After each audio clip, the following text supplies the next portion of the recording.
नमस्ते दर्शक महानुभावहरू, म गणेश राम सुवाल, कम्प्युटर इन्जिनियर। यो लास्ट भिडियोमा मैले नेपाल विद्युत प्राधिकरणले प्रयोग गर्ने ग्राहकहरूको घर घरमा मिटर रिडिङ गर्दाखेरि प्रयोग गर्ने मिटर रिडिङ डिभाइसको बारेमा चाहिँ एउटा सानो भिडियो बनाएको छु। अनि आजको यस भिडियो चाहिँ यो मिटर रिडिङ गर्ने डिभाइसमा हेडमा समस्या आयो, नयाँ हेड फेर्नु पर्यो अथवा भएको हेडले सफा गर्नु पर्यो भने कसरी गर्न सकिन्छ भन्ने भिडियो लिएर आएको छु। यो नेपाल विद्युत प्राधिकरणले प्रयोग गर्ने मिटर रिडिङको लागि प्रयोग गर्ने मिटर रिडिङ डिभाइस एनालोजिक्स डिभाइस हो। यो डिभाइसमा केही मर्मत गर्नुभन्दा अगाडि यसमा भएको ब्याट्री निकाल्नुपर्छ। ब्याट्री निकालेपछि मात्र बल्ल हामी यसको मर्मतको काम अगाडि बढ्छौँ। ब्याट्री राखिएको खण्डमा बोर्डमा भएको कुनै तारहरू सर्ट सर्किट भएर बिग्रिन सक्ने सम्भावनाहरू हुन्छ। ब्याट्री निकाल्दाखेरि यो 4वटा पिन भएको बिस्तारै निकाल्ने, एकदम जेन्टल फोर्सले निकाल्ने। यो एनालोजिक्सको 3.7 भोल्टको 5200 mAh रिचार्जेबल ब्याट्री यो निकाल्यो। यो निकालिसके पछाडि यो कभर निकाल्यो। त्यसपछि यहाँ स्क्रुहरूले टाइट गरेको कुराहरू निकाल्दा चाहिँ हामीले स्क्रु बक्सलाई खोल्यौँ। यहाँ यो प्लस भन्ने बिट, प्लस अथवा माइनस कुन चाहिने हो त्यो आवश्यकता अनुसार हामीले बिटहरू राखेर यसरी टाइट गऱ्यौँ।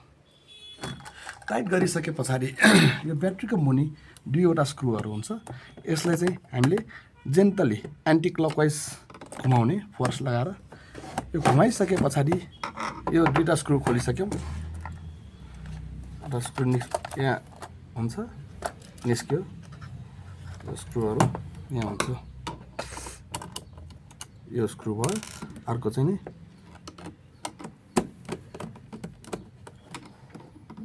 यो स्क्रुहरू यहाँनिर निस्किन्छ। स्क्रुहरूलाई एउटा बट्टामा राख्यौँ यसरी।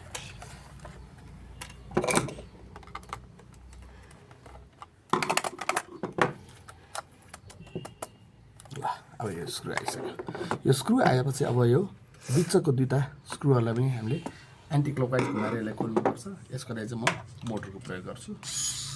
यो एन्टी क्लकवाइज राखेर यसरी हामी स्क्रु घुमाउँछौँ। यो घुमाइसके पछाडि हामी यो स्क्रुहरू निकाल्छौँ। एउटा स्क्रु भयो, त्यसरी अर्को साइडको पनि हामी स्क्रु निकाल्ने यसरी चाहिँ निकालेर यहाँ राख्छौँ। यो स्क्रुहरू निकालिसके पछाडि अगाडि जुन हाम्रो पेपर ट्रे हुन्छ नि, त्यहाँनिर पनि हाम्रो स्क्रुहरू 2टा बसेको हुन्छ। अगाडिको 2टा चाहिँ मेटल हो, म्याग्नेटको रूपमा काम गर्छ। अब यसले चाहिँ हामी यो स्क्रुलाई चाहिँ यसरी एन्टी क्लकवाइज निकाल्छौँ। यताको पनि स्क्रु हामीले एन्टी क्लकवाइज घुमाएर निकाल्ने भयो। ननिस्केको खण्डमा अझ यो अर्को स्क्रु, यो जुन म्यानुअल छ नि, यसले पनि गर्न सकिन्छ। यो स्क्रु निकाल्यो, यसरी स्क्रु निकाल्यो, यसरी यता पनि हामीले स्क्रु निकाल्यौँ। यो निकालिसके पछाडि यो 2टा यस्तो डिभाइसहरू यसरी हामीले छुट्याएर राख्न सकिन्छ। यसमा चाहिँ हाम्रो किप्याड हुन्छ, जहाँ चाहिँ हाम्रो मदर बोर्डबाट पावर सप्लाई, डाटा सबै केबलहरू जोडेको छ। त्यसरी यो डिस्प्ले पोर्ट हो, डिस्प्ले पार्ट हो। यो डिस्प्ले पार्टमा पनि डाटा केबल र पावर सप्लाई दिइरहेको हुन्छ। यो चाहिँ हाम्रो प्लास्टिकको डिस्प्ले होल्डर भनिन्छ, जसले चाहिँ बोर्ड र यो डिस्प्ले बिच इन्सुलेसनको नि काम गर्छ र डिस्प्लेलाई चाहिँ यताउता मुभ नगर्नलाई चाहिँ एउटा स्टेबल फिक्स ठाउँमा राख्नलाई चाहिँ मद्दत गर्छ। पेपर ट्रेबाट हामीले पेपर निकाल्यौँ। अब यहाँ हेड सेक्सन भनेको यो हो। यसमा रिबन हुन्छ, हेड सेक्सन्स हुन्छ। यो रिबनलाई निकाल्नलाई चाहिँ यो पुस भन्ने लेखेको ठाउँमा जेन्टली प्रेस गरेर निकाल्यो भने यो निस्किन्छ। यो रिबन भयो। एनालोजिक्स कम्पनीको रिबन रहेको छ। यो रिबनले रिबनको लाइफ भनेको लगभग 300-400 बिल प्रिन्ट गर्न चाहिँ यसले काम गर्छ। अब यो हेड सेक्सन निकाल्नलाई यो हेडलाई चाहिँ 4वटा स्क्रुहरूले टाइट गरेर राखेको हुन्छ। जुन यो सेक्सनमा एउटा स्क्रु छ, अर्को सेक्सन छ, अर्को सेक्सन छ, अर्को सेक्सन छ। यो 4वटा यो हेड निकाल्ने 4वटा स्क्रुहरूलाई चाहिँ हामीले खोल्नु पर्ने हुन्छ। पहिला सुरुमा यसलाई खोल्यौँ। खोलिसके पछाडि यसलाई जेन्टली निकाल्नु पर्यो।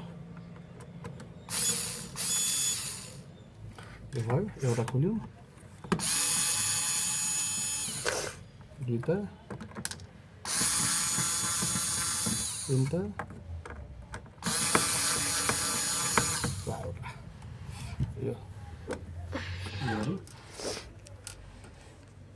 यसरी म्याग्नेटको रूपले चाहिँ हामीले यसरी निकाल्न सक्छौँ। निस्क्यो यो स्क्रु, यो पनि निस्क्यो।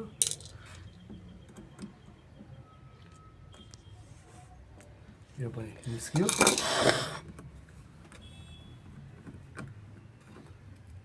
यो पनि निस्क्यो। अब यो स्क्रुहरू निकालिसके पछाडि अब यो हेड सेक्सनलाई हामीले निकाल्न सक्छौँ। तर हेड सेक्सन्सको मुनि चाहिँ सानो बोर्ड रहेको हुन्छ। एकैचोटि फोर्स लगायो भने त्यो बोर्ड पनि उक्किने सम्भावनाहरू हुनसक्छ। त्यही भएर हाम्रो स्क्रुड्राइभरले तलको बोर्डलाई अलिकता प्रेस गरेर यो हेड चाहिँ जेन्टल रूपमा बिस्तारै हल्का फोर्स लगाएर यसरी निकाल्न सकिन्छ। यो निकाल्दाखेरि यो हेड निकालेपछि यो सानो बोर्डमा चाहिँ पिनहरू हुन्छ, एकदम स्ट्रेट भएर बसेको हुन्छ। यो पिन बाङ्गियो भने चाहिँ डिभाइसले प्रपरली यो हेड राख्न सकिँदैन। यो पिनहरूलाई एकदमै ध्यान दिएर गर्नुपर्ने हुन्छ। यहाँ क्यापेसिटर, इलेक्ट्रोनिक कम्पोनेन्टहरू रहेको हुन्छ। यो डिभाइसको कुरा गर्दाखेरि अब हेड भयो। यो हेड सेक्सन्समा मेकानिकल पार्टहरू हुन्छ। यो बाहिरको कभर भयो, यहाँभित्र चाहिँ पिनहरू जाने भयो, यो डाँटीहरू भयो। अब यो कभर पनि हामीले निकालेर यसो बिस्तारै एकदम जेन्टल फोर्स लगाएर यसरी हामीले निकाल्न सक्छौँ। त्यो निकालिसके पछाडि यो जुन हुन्छ नि, यो मेकानिकल पार्ट हो। जस्तै यहाँभित्र यो डाटा केबलको तल चाहिँ मोटर रहेको हुन्छ। त्यो मोटरले चाहिँ यो जुन एक्सललाई घुमाउँछ। अब प्रिन्ट कमान्ड दिँदाखेरि जुन डिभाइसबाट हामी प्रिन्ट कमान्ड दिन्छौँ त्यो केसमा चाहिँ यो घुम्छ। यो घुमेपछि यो हेडलाई चाहिँ अगाडि पछाडि सारेको हुन्छ। अब अधिकांश मिटर रिडर साथीहरूको चाहिँ यो हेडमा धुलो जमेर जाम भएर बसेको हुन्छ, प्रपरली प्रिन्ट हुँदैन। कुनैकोमा चाहिँ कुनै क्यारेक्टरहरू प्रिन्ट नहुने हुन्छ। त्यसको लागि चाहिँ हाम्रो यो दाँत माझ्ने ब्रस लिने अनि पेट्रोल 1 बिर्को जति एउटा प्लेटमा राखेर त्यो दाँत माझ्ने ब्रस चोपेर चाहिँ यहाँ मजाले सफा गर्नुपर्छ। यो सफा गर्ने हाम्रो दाँत माझेको जस्तै यो डिभाइसको यो हेडमा चाहिँ यसरी सफा गर्नुपर्छ, एकदम बिस्तारै सफा गर्ने। यो सफा गरिसके पछाडि यो पेट्रोलले भिजेको हुन्छ, एकैचोटि ब्याट्री नजोड्ने। यसलाई घाममा 1-2 घन्टा सुकाएर राखेपछि बल्ल चाहिँ यसले काम गर्छ है। अब यो गरिसके पछाडि अब यहाँ पेपरहरू कहिलेकाहीँ तानिएन, केही समस्या भयो भने यो हेडको सानो सेक्सनलाई पनि हामीले खोल्न सक्छौँ। यो डिभाइसको यो पार्टहरू खोल्दाखेरि एकदमै ध्यान दिनु होला। यो सानो सानो कम्पोनेन्टहरू छन्, यो कम्पोनेन्टहरूलाई चाहिँ हामीले एकदमै मिलाएर गर्नुपर्ने हुन्छ। यसरी खोल्यौँ। यो खोलिसके पछाडि यहाँ भित्रको स्क्रुहरू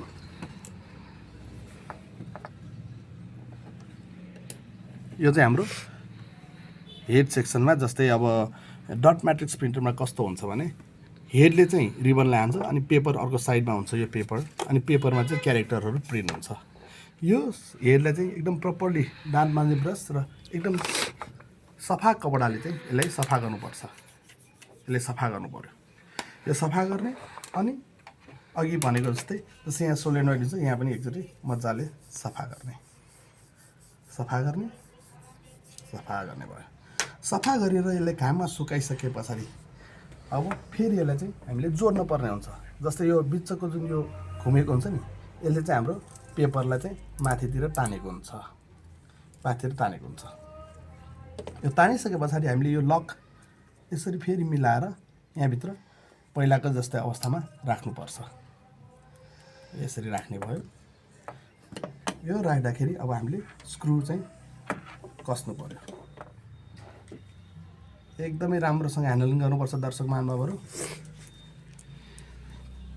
एकदमै सानो सानो पार्टहरू छ, एकदमै ध्यान दिएर, कन्सन्ट्रेसन एकदम हाई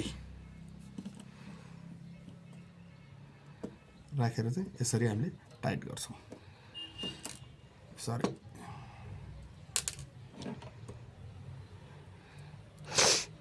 दाँती मिलाएर बल्ल यहाँनिर राखेर यसरी टाइट गर्छौँ। अलिकति टाइट भइसके पछाडि फेरि अर्को साइडमा पनि लाउनु पर्यो। अर्को साइडमा लाउँदाखेरि यो जुन सानो मेटल स्ट्रिप देखाएको छ यसले चाहिँ हाम्रो बिल प्रिन्ट भइसके पछाडि रोक्ने काम चाहिँ गर्छ। यसलाई पनि एकदमै मिलाएर यो जुन लक छ नि यता साइडमा फर्काएर राख्नुपर्ने हुन्छ। यता साइडमा फर्काएर यसरी एकदमै यसको प्रपर पोजिसनमा राख्नुपर्ने हुन्छ। यो राखिसके पछाडि यसलाई पनि हामीले स्क्रु राखेर यसरी टाइट गर्नुपर्छ। अब यसरी हामीले स्क्रुलाई टाइट गर्छौँ, एकदमै जेन्टल फोर्स लगाउने, धेरै नलाउने। अब यो हेड कसरी काम गर्छ त एकचोटि म दर्शकहरूलाई देखाउन गइरहेको छु। जस्तै यसमा कभर बाहिर राख्नुपर्ने हुन्छ, अहिले नराखिकन म एकचोटि टेस्ट गरेर देखाउँछु। टेस्ट गरेर देखाउँदा यो पिनहरू र यो बोर्डको पिनहरू एकदम अलाइनमेन्ट मिलेको हुनुपर्छ। यो अलाइनमेन्ट मिलेन भने समस्या हुन्छ। यहाँनिर यसरी राखेँ, यसले सिम्पल यसरी राखेँ। यो राखिसके पछाडि यो स्क्रुहरू टाइट गर्नु पर्यो। अहिलेले चाहिँ म यो डायगोनल सेपमा यता एउटा र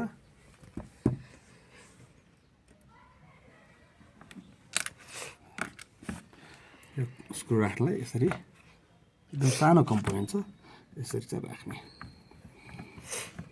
यसरी राख्ने। अनि अर्को सेक्सनमा पनि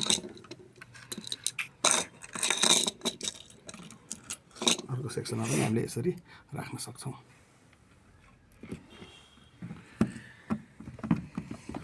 यसरी राख्न सक्छौँ। अब एकचोटि यो मेकानिकल पार्ट कसरी चल्छ भनेर देखाउन गइरहेका छौँ। अब यसमा फेरि रिबन हाल्यौँ, रिबन यसरी हाल्यौँ। यो जस्ट दर्शकहरूलाई देखाउनको लागि चाहिँ मैले यसरी राखेको हो। यो रिबन हालिसके पछाडि अब डिभाइसलाई एकचोटि फेरि मैले अन गरेँ, ब्याट्रीलाई जोड्यौँ, ब्याट्रीलाई यसरी जोड्यौँ। ब्याट्री राखिसके पछाडि यो फेरि ढक्कनलाई यसरी निकाल्यौँ। यो निकालिसकेपछि डिभाइसलाई मैले अन गरेँ, अन भयो। यो मेकानिकल पार्टहरू कसरी मुभ गर्छ भन्ने कुरा चाहिँ दर्शकहरूलाई देखाउन खोजिरहेछौँ। यो अन हुँदैछ। अब पेपरहरू पनि हामीले मिलाएर काटेर राख्नुपर्ने हुन्छ। यो राख्नुपर्ने हुन्छ। यो डिभाइस अन हुँदैछ। यो डिभाइस चलाउँदाखेरि एकदमै निट एन्ड क्लिन इन्भाइरोमेन्टमा गर्नुपर्छ, एकदम जेन्टल फोर्स लगाएर गर्नुपर्छ, बल गर्न हुन्न। डिभाइस अन हुँदैछ। अन हुनलाई केही सेकेन्ड टाइम लाग्छ। यो टच स्क्रिन छ, यसमा चाहिँ हामीले अब यहाँ नेपाल विद्युत प्राधिकरणको ड्यासबोर्ड आयो, यहाँ हामी लगइन गर्छौँ।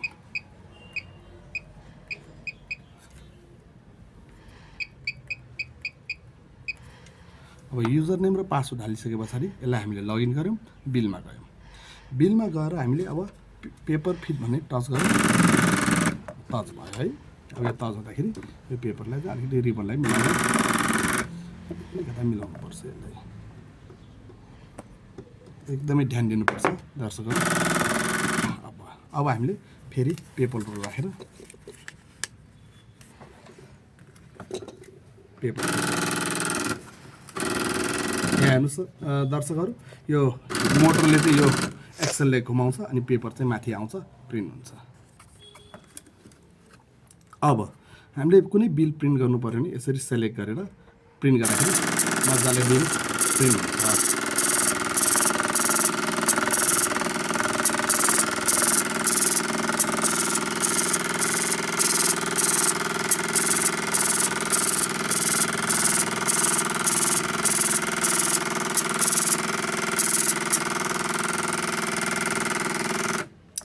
याद गर्नुहोस्, यो प्रिन्ट गर्दाखेरि एकदमै प्रपरली ह्यान्डल गर्नुपर्छ।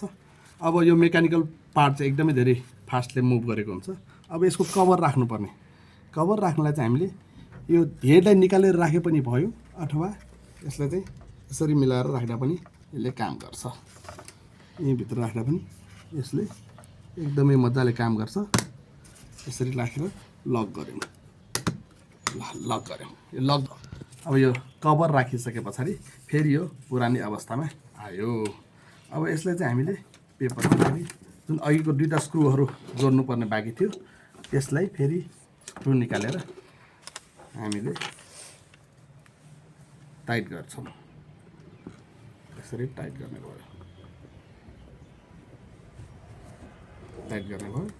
अनि यो रिबन निकालेर यहाँ पनि एउटा स्क्रु टाइट गर्नुपर्ने बाँकी थियो, त्यो पनि हामीले टाइट गर्छौँ यसरी।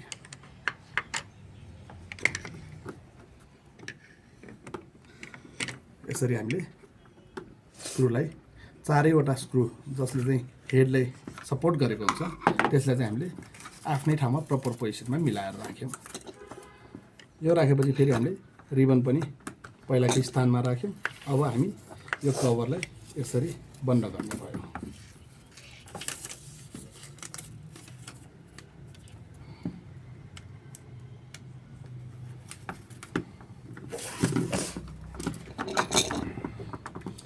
यो कभरलाई राखेर फेरि स्क्रु पहिलाकै ठाउँमा हामीले राखेका छौँ। यो फेरि हामीले यहाँ राख्नु पर्यो। स्क्रुलाई एउटा दुईवटा यो लामो स्क्रुहरू चाहिँ यहाँ माथिको ठाउँमा बसेको हुन्छ, यसलाई चाहिँ हामी फेरि टाइट गर्छौँ।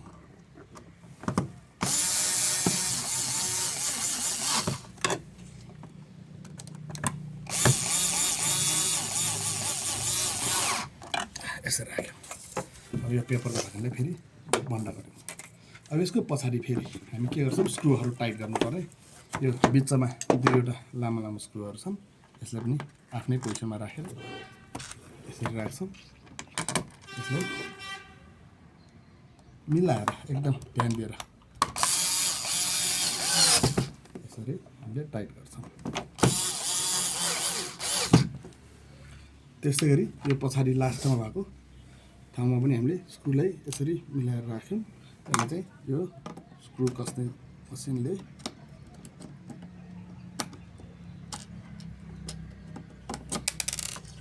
एकदमै मिलाएर ध्यान दिएर राख्नुपर्छ। यो पोजिसन नमिलेको खण्डमा यो स्क्रु राम्रोसँग जाँदैन। यो एक दुईचोटि नगरेसम्म आइडिया हुँदैन।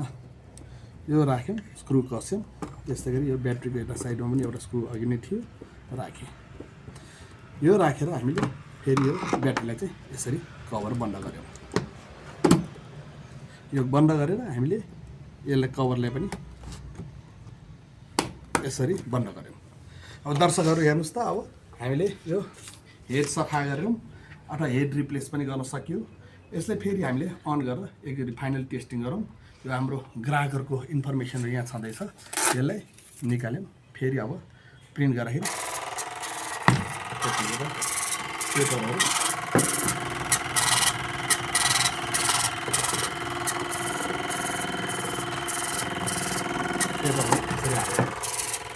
यसरी पेपरहरू आयो।